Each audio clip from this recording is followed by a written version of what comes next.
Peace begins with dialogue. At this hour, we bring you the news of Pope Leo XIV's historic step of welcoming Algeria's President Tebboune in a meeting that bridged faiths and honored St. Augustine, Algeria's greatest son of the church. This and other stories with us on Luntha TV. With me, Peter Mutharika. Here are the other stories making the headlines.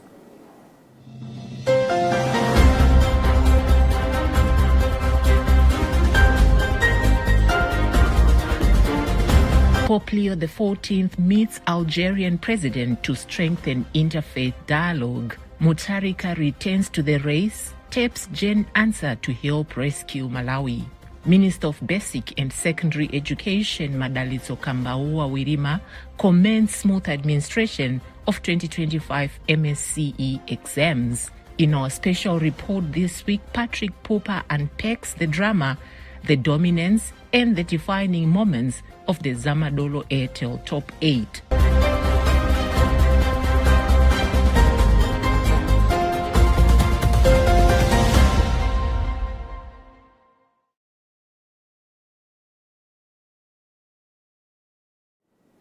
And now the news in detail.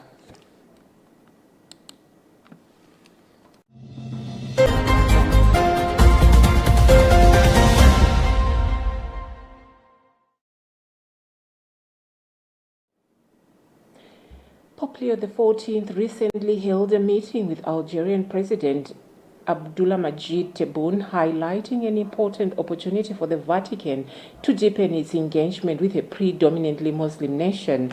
As a gesture of goodwill, President Tebboune presented the Pope with gifts adorned with quotes and images of St. Augustine, the esteemed theologian and philosopher who was born in Algeria. One of the gifts to the Pope included a quote from St. Augustine in Arabic, symbolizing the shared heritage and cultural ties between the Catholic Church and Algeria. Details of the meeting remained largely private, but the encounter underscores the Vatican's efforts to foster greater understanding and cooperation with nations of diverse faiths.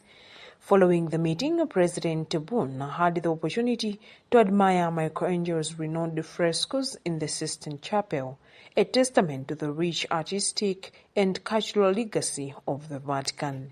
This meeting comes on the heels of President Tebboune's visit to Italy, where he met with Italian Prime Minister Giorgia Meloni. The two leaders discussed strengthening commercial ties between their nations, particularly in the wake of Russia's invasion of Ukraine, which has reshaped Europe's energy landscape. Algeria has emerged as a crucial supplier of natural gas to Europe, with the trade relations between Algeria and Italy potentially doubling in value.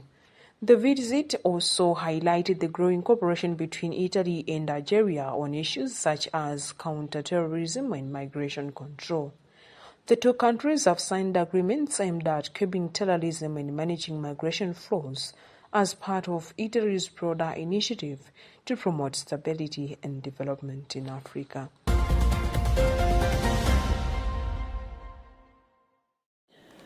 Democratic Progressive Party DPP President Professor Peter Mutharika has expressed concern over the country's deepening socio-economic challenges, stating that Malawi is in urgent need of recovery. Speaking in Lilongwe on Friday after submitting his nomination papers to the Malawi Electoral Commission (MEC), Mutharika said the current state of the economy influenced him to contest in the upcoming presidential election. He also announced Justice Dr. Jane Ansah, a retired Supreme Court judge and former MEC chairperson, as his running mate. Robert Edward filed this report. First candidate to present the nomination papers on Friday, Professor Peter Mutharika, who is Democratic Progressive Party DPP President and the aspiring presidential candidate for the 2025 16th September elections, has just presented his nomination paper. The Malawi Electoral Commission chairperson, Justice Anabe Ntarimanja, said provisionally the papers looks in order, but as usual they're going to go beyond that to do a thorough scrutiny of what has been presented in the papers. Now, key message from Professor Peter Mutharika has included that the country need to be bailed out from the socio-economic challenges that they are facing. He actually used the word saying the country is finished. Now, I asked him during the interview, how is he going to make sure that he tells his supporters that there is an emphasis of peace throughout the campaign, and of course after the campaign, the voting day, and after that. And he says there is need of that, and he told the journalists that when he was the president, already established the National Peace Commission, but he condemned the current National Peace Commission for being what he said silent.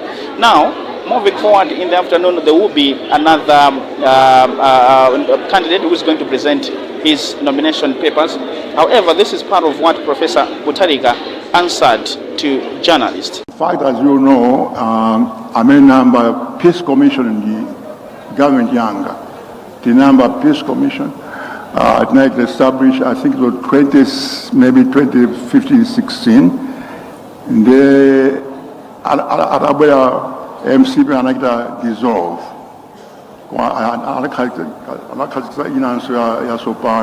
Yes, I'm all for that. Peace.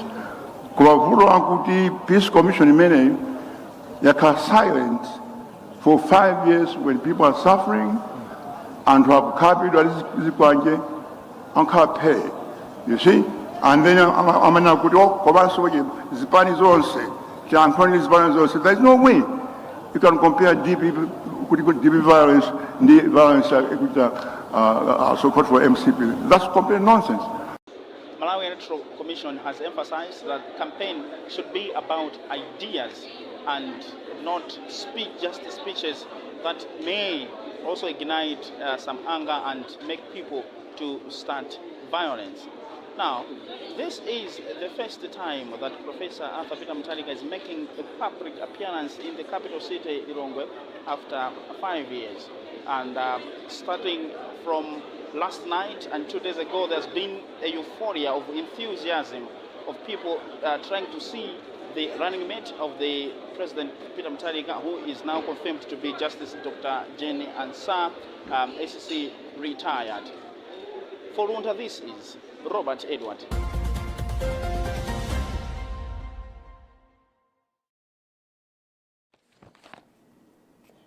The Alliance for Democracy, a fourth vice president for operations, has declared that he will not campaign for the Democratic Progressive Party DPP, despite the existing political alliance between the two parties.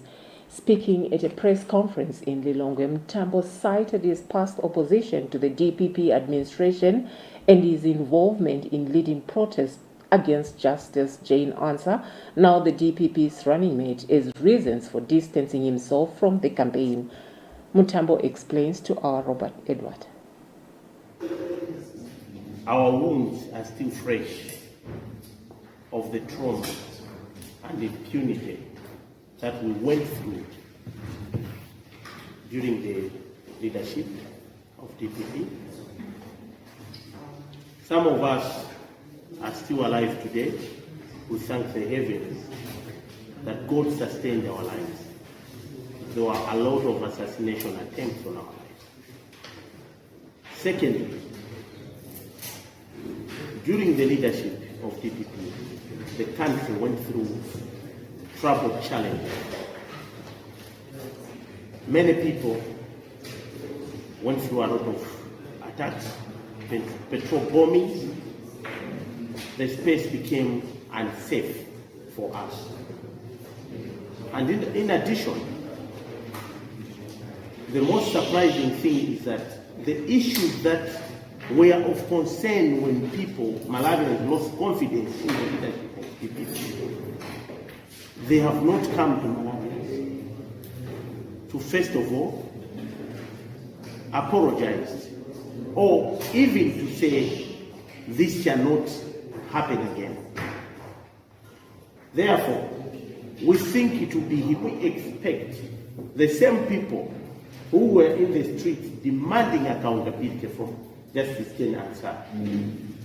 We should start campaigning to say vote for Jane Ansah. So it's on principle that we have decided that even though our party has gone into an alliance, some of us cannot participate in supporting the candidature of TPP.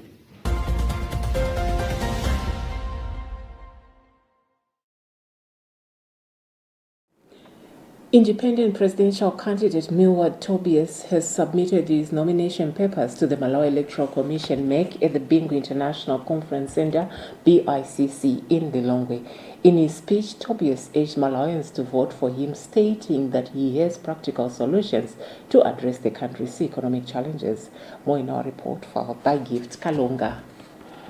The presentation of nomination papers by independent presidential candidate Milward Tobias had a noticeably different atmosphere, marked by the absence of a crowd and personal security detail.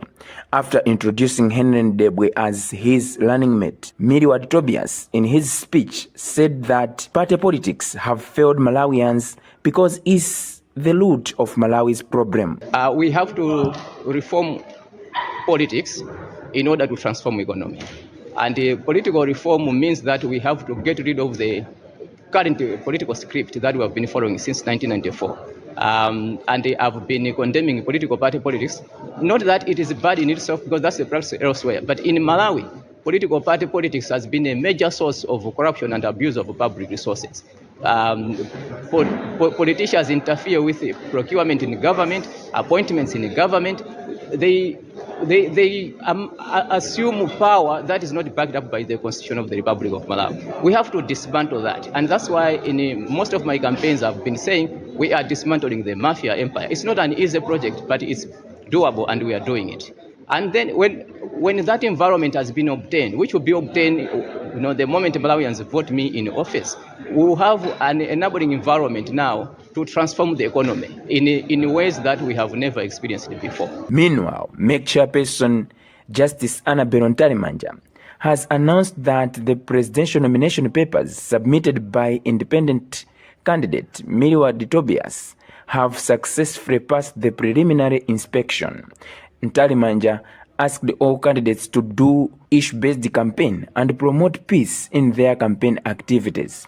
Next to submit nomination papers was Frank Tumpare Mwenefumbo, but he has withdrawn his candidature, endorsing DPP candidate Professor Peter Mutharika.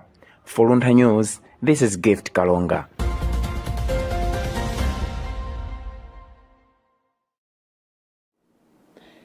Journalists in Malawi have been urged to promote mental health awareness by reporting responsibly on mental health issues, particularly suicide cases.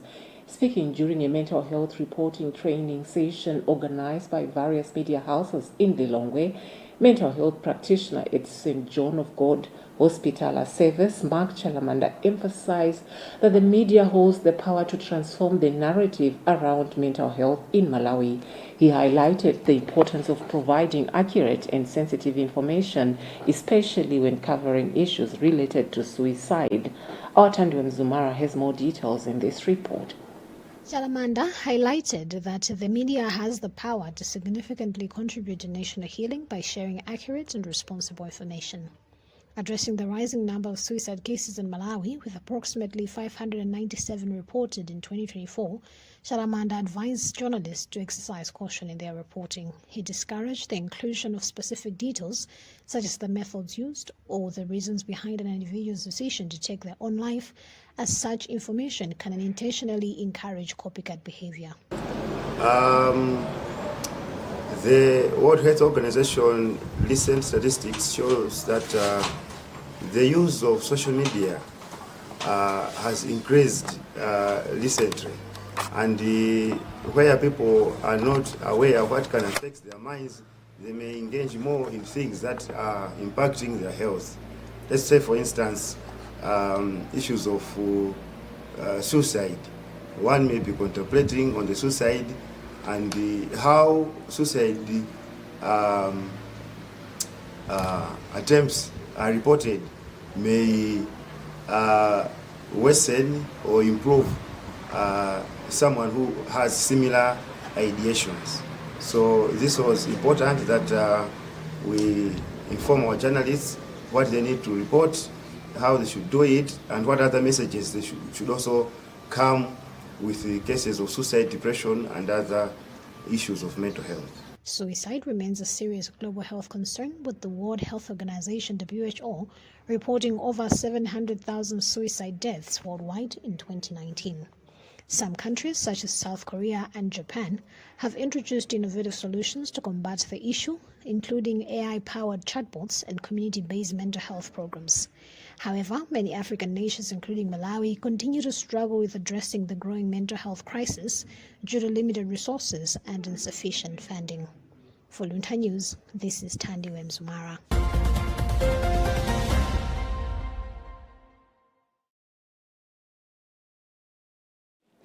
You're watching News Live on Luntha TV. We take a short break. Stay with us.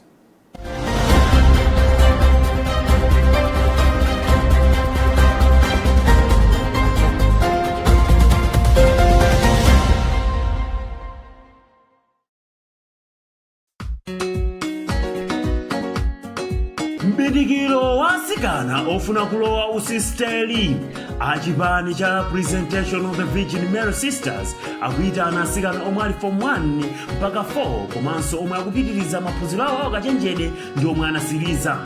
Mbindikirowu uzachitika ku Deza Parish tsiku ndi pa 5 August mpaka pa 9 August 2025. Zofunika kutenga ndi transport yopitira komanso yobwererera, Bible, buku la nyimbo za chikatolika, korona, zolembera ndipo lembera ndiso zofunda ndi zina zofunika pa moyo wa munthu wa tsiku ndi tsiku. Mukafuna kudziwa zambiri, imbani foni pa 0981 722 398 kapena pa 0882 426 909 ndiso pa 0993 535 883.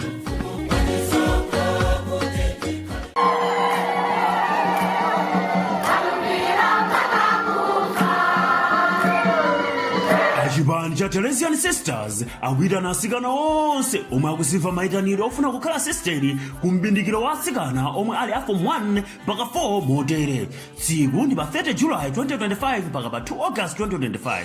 Malo ndi kulikuni Girls Secondary School ku Lilongwe. Zofuna kutenga ndi transport yopitira komanso yobwererera, Bible, buku la nyimbo ndi mapemphero a chikatolika, korona, kope lolembamo ndi cholembera, zofunda ndi ndalama yakwana 2000 kwacha yokha basi.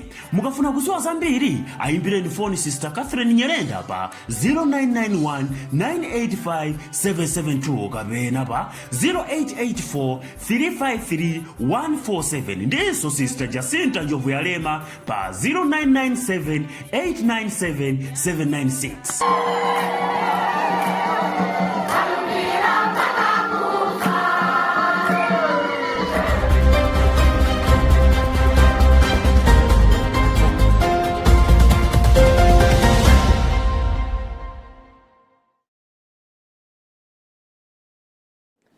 Welcome back. If you're just joining us, this is Luntha TV News and I'm Kathy Matura. But before we proceed, here's a recap of the top stories.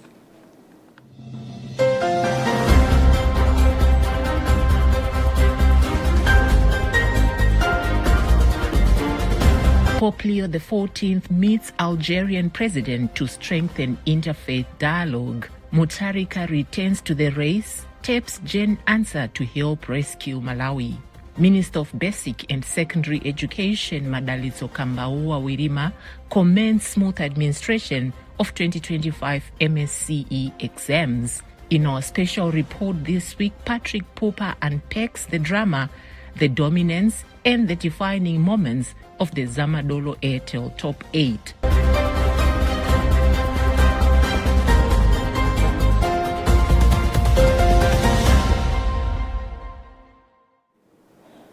Moving on, the Malawi Prison Services is intensifying efforts to eliminate tuberculosis TB in correctional facilities across the country, with over 150 inmates currently receiving treatment.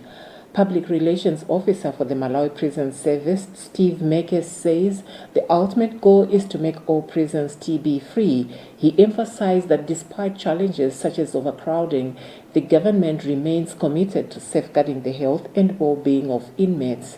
Here is Emmanuel Chiwocha giving us a report. The Malawi Prison Service is operating at a nearly double Service is operating at a nearly double its capacity with a close to 16,000 inmates in 29 prisons designed to hold 8,000. Despite these challenges, the service is determined to provide a safe and a healthy environment for all prisoners. The Malawi Prison Service falls under the Ministry of Homeland Security and operates according to Prisons Act and the Constitution of Malawi.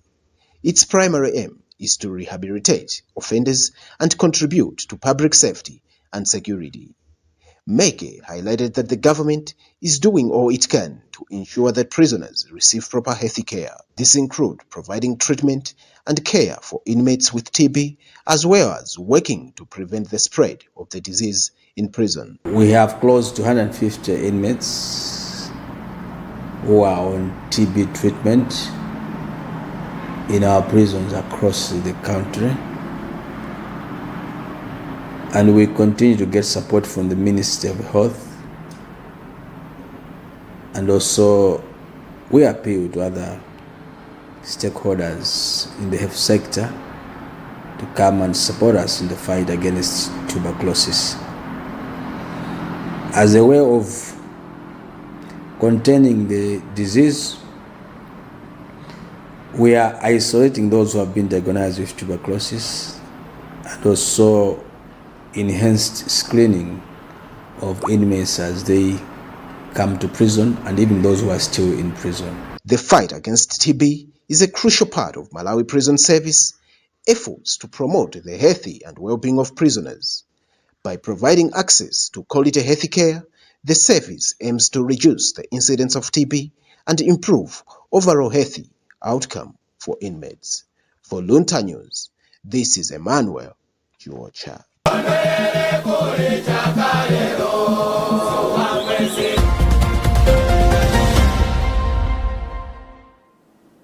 Minister of Basic and Secondary Education, Madalitso Kambaua Wirima, has applauded the collaborative efforts of teachers, school administrators, and security agencies in ensuring that the 2025 Malawi School Certificate of Education MSCE examinations are conducted peacefully and without major irregularities. She made the remarks on Friday during a monitoring visit at Bwaila Secondary School in Lilongwe, where she interacted with candidates sitting for their final exam papers. Bridget Mwanoka reports.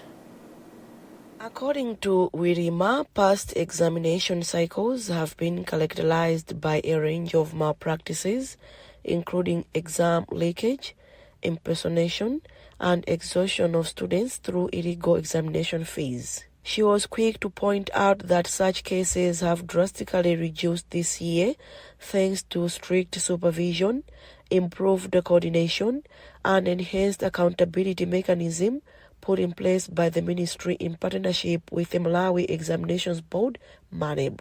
She further attributed the improvement to the continued leadership of President Dr. Lazarus Chakwera, whose administration has prioritized the education sector as a pillar for national development. I'm pleased to inform you all that we've had a very successful examination administration this year. We have not had any challenges, any setbacks that will give us concern as those that ensure that examinations have a smooth run. So very happy and very grateful to those that have made this possible, that have made it possible for us to have a successful and a smooth run of examinations. I'm talking about security agents. Everyone played their role optimally. The security agents have been amazing, the police, the army, making sure that examinations are successful, that we don't have any issues that would derail the process. Talking about the public also, just the general public, just being there, supporting us, the parents and guardians of the learners, of the students of the candidates that were sitting for examinations, giving them the support, making sure that they leave home in good time, they're at the examination centers in good time. The students themselves been well behaved, most of them well behaved, and they worked so hard for this and made sure that they sat for the examinations. Our beloved teachers that play different roles, inspection and doing so many things. We are very happy. And not forgetting our own Ministry of Education, but also Malawi the MANEB, Malawi National Examination Board. They played also a pivotal role. So just very happy that we've had a successful run, and very grateful to all the stakeholders for making this possible, because it's not just a one-man show. Wirima also emphasized that the ministry is committed to ensuring that all students have access to a secure and supportive learning environment. This year, a total of 202,940 candidates registered to write the MSCE exams across various centers nationwide, with nearly equal gender distribution, a positive indicator of increasing access to education for girls. The 2025 MSCE results are expected to be released in the coming months, and the ministry has assured the public of transparency and accuracy in the marking and results management process. Bridget Mwanoka, Luntha News.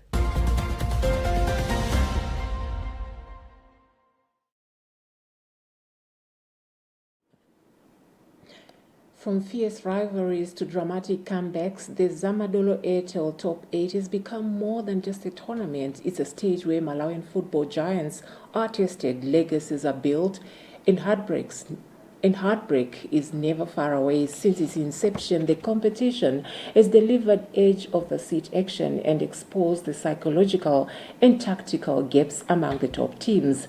Clubs like FCB Nyasa Big Bullets have mastered the pressure, while others like Silver Strikers FC continue to chase elusive glory.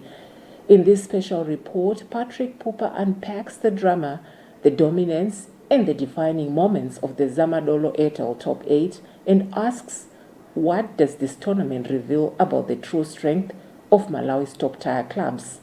Here is the report.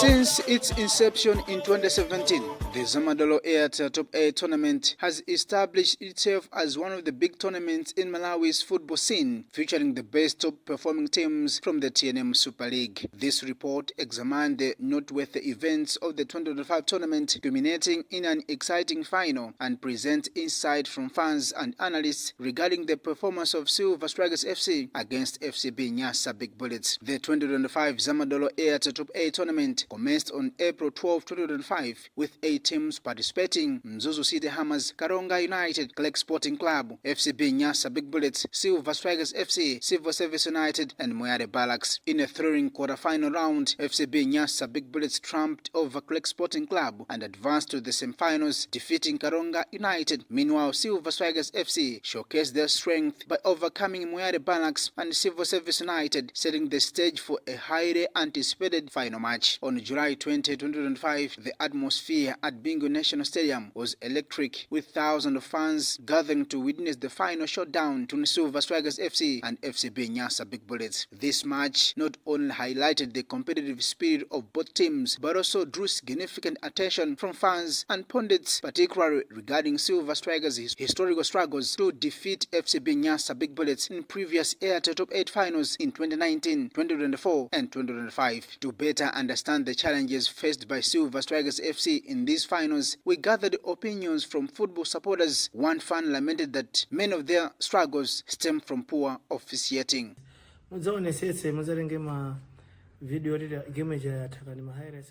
Our difficulties in the finals can largely be attributed to poor officiating. It often feels like the referees are not on our side, which makes winning even more challenging.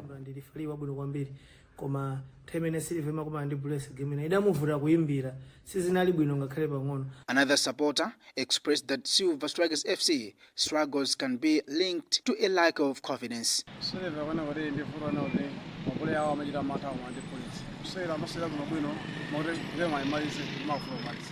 The team seems to lack confidence when facing FCB Nyasa Big Bullets. It's as if they have already lost before stepping onto the pitch.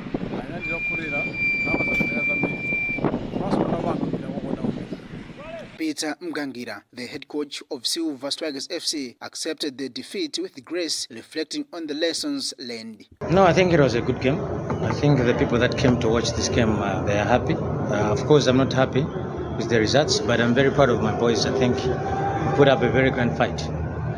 Congrats to Bullets. It was a cup final, and we lost in penalties. Penalties, it's like it's like a gamble. But on the whole, I think we had a very good game, especially in the second half. We had a few chances that would have played the game in the second half. But all in all, as I said, that it was a good game, and I'm proud of my boys. After securing their fourth title, FCB Nyasa Big Bullets coach Peter Mutharika praised his players for their outstanding achievement. We played 90 minutes, though we conceded a goal from sloppy defending. But the guys, they dominated the whole game. Apart from after conceding the goal, where we brought Silva into the game, they played some good football after scoring. But I must also give credit to the guys. When things were going well, they were dominating. After conceding, they were brave because we started going at them again to get a second goal. Unfortunately, we didn't get a goal. But credit to the guys once again for keeping cool heads during the penalty shootouts. I don't think there's anything extraordinary. Last season, the team won the AEL, and today we have matched that feat. We haven't achieved anything. We need just to build up from this victory. Sports analysts also weigh in on this ongoing issue. Christopher Njeula articulated the concerns over why Silver Strikers FC continues to struggle to break this trend. More times, more than often, if we look at the games involving FCB Nyasa Big Bullets against the Silver Strikers, if we are to base our statistics, they are one of the very best teams, top teams in the local stage. But if we are to look also into the aspect of which team was actually being on the winning end, it shows that the FCB Nyasa Big Bullets has had an upper hand over Silver Strikers, more especially in the cup finals, more especially in matches that actually matter most, maybe matter that can actually make a team to attain maybe a championship. But the Silver Strikers has actually been on the losing end. Perhaps we can attribute that to technical deficiency in terms of how players are prepared, especially when these two teams are meeting. In terms of Nyasa Big Bullets, they have shown resilience all the time when they are meeting Silver Strikers, which has given an edge over their opponents. Maybe Silver Strikers psychologically they have been defeated when entering into a match. Silver Strikers FC and FCB Nyasa Big Bullets officials were unavailable to comment on the matter.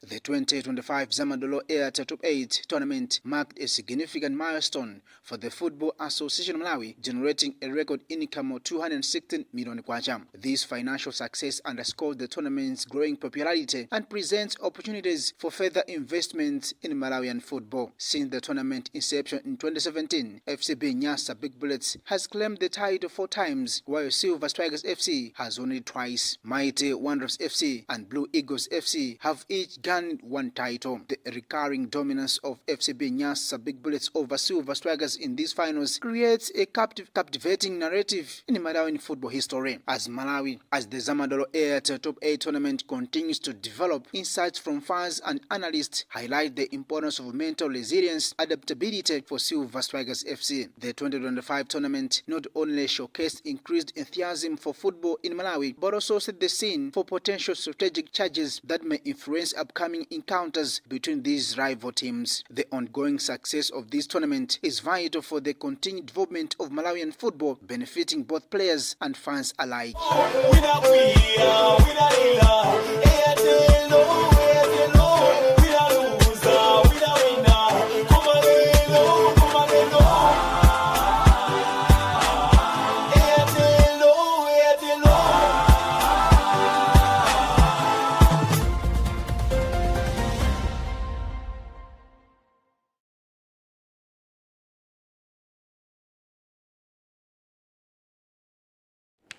That special report by Patrick Pupa brings us to the end of this bulletin at this hour. But before we go, here are the top stories.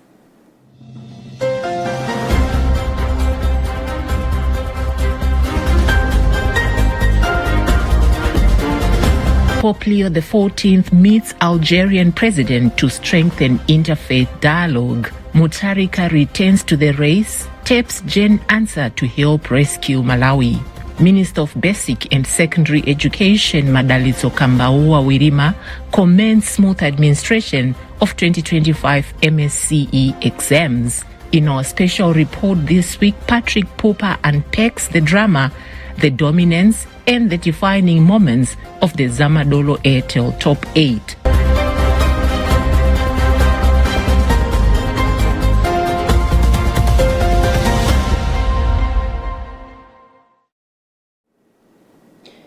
As we end the news at this hour, let us pause and reflect on the bonds that unite us, the peace we must nurture, and the shared humanity that calls us to work together in goodwill. On behalf of my newsroom and FCC colleagues, thank you for choosing Luntha TV. I'm Kathy Matura. Enjoy your weekend. Goodbye for now.